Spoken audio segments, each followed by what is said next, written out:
Though there are many considerations to be made when designing an online course, the basics for adding new content to your course in Blackboard are straightforward.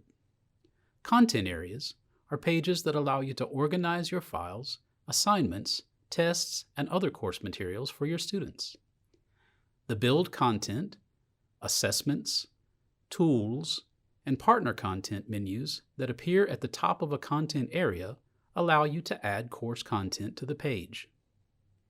In the following example, we'll illustrate the steps to add your syllabus to your course using the Create File option under the Build Content menu. To add your syllabus as a PDF or Microsoft Word document, click the Build Content button and select File from the menu. In the Name field, enter a descriptive title as you want it to appear to students. Click the Browse My Computer button to locate your file.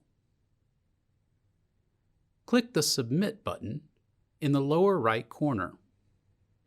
Your file will appear on the content area. You can also add text blocks to a content area using the Create Item tool under the Build Content menu. Click the Build Content button and select Item from the menu. Type a name, which will appear as the title of the item on the content page. Next, type your desired text in the text field.